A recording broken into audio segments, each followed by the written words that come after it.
Hans Christian Andersen. The Fir Tree. Narrated by Chris P. Bacon.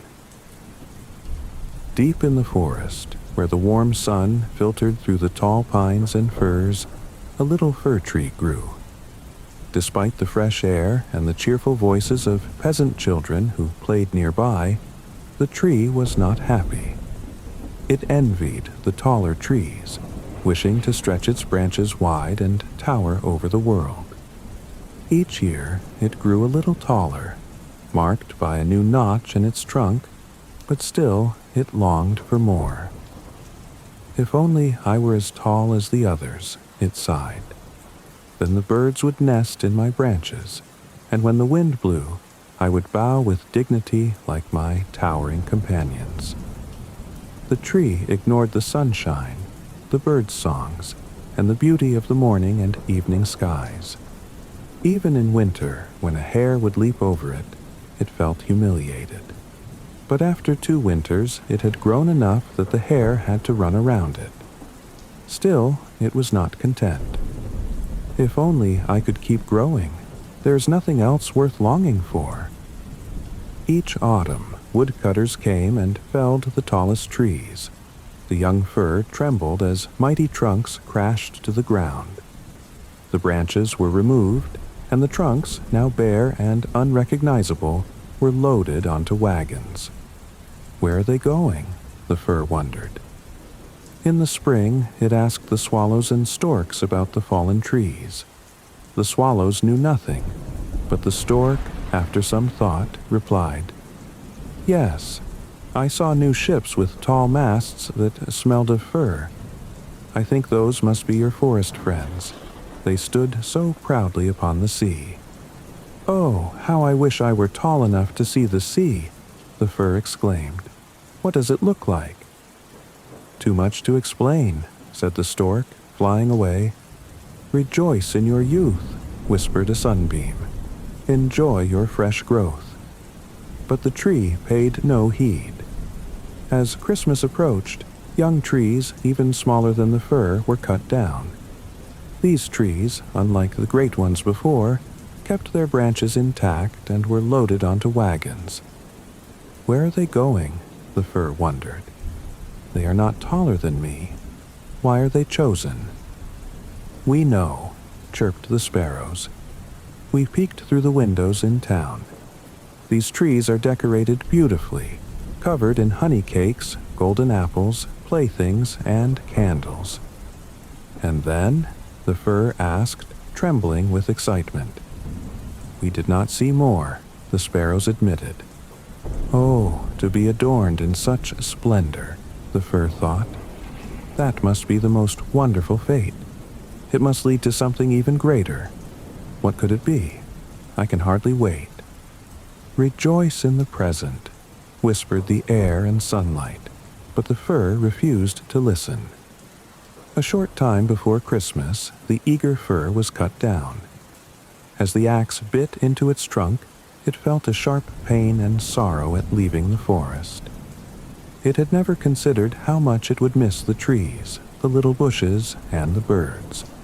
Soon, it found itself in a grand house. It was placed in a tub and set in a splendid room, where it saw luxurious furniture, large books, and expensive playthings. Servants and young women decorated its branches with colored paper bags full of sweets, gilded apples and walnuts, and delicate dolls.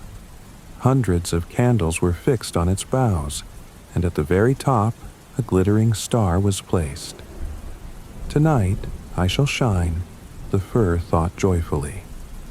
As evening fell, the candles were lit. A blaze of light surrounded the fir, and it trembled in delight. Then the doors burst open, and a crowd of children rushed in, gasping in wonder. They danced around it and plucked its ornaments, laughing in delight. What happens next? The fir wondered. Will I become even more magnificent?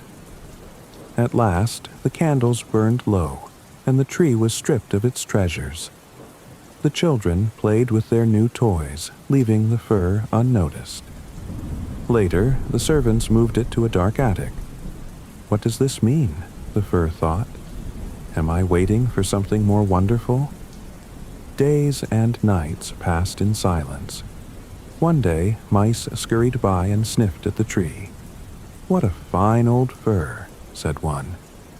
"I am not old," the tree protested.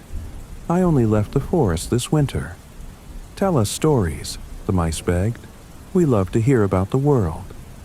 The fir told them about the forest, the bright sunlight, and the birds' songs. The mice listened eagerly, wide-eyed with wonder. "How happy you must have been," they said. "Happy?" the fir mused. Remembering its past, it suddenly realized, yes, those were happy days. When it recounted Christmas Eve, the mice squeaked in delight. "How splendid you must have been." The fir grew hopeful. "Perhaps my best days are yet to come. Humpty Dumpty fell, yet he married a princess. Maybe something wonderful still awaits me." But when rats visited, they scoffed. "That is a foolish story. Tell us something about food storage." "I know nothing of that," the fir admitted. "Then we have no use for you," the rats sneered, and the mice stopped visiting too. The fir sighed. "It was pleasant when the mice listened to me. I hope someone comes to take me away soon." One morning, the attic was cleared, and the fir was dragged outside. The sunlight and fresh air revived it momentarily. It saw blooming flowers, a lush garden, and swallows darting in the sky. Now life will begin again, the fir thought, spreading its branches. But they were dry and yellow. It lay discarded among weeds and nettles. A child plucked the golden star from its top and ran off. "See the old tree." Another laughed, stamping on its brittle branches.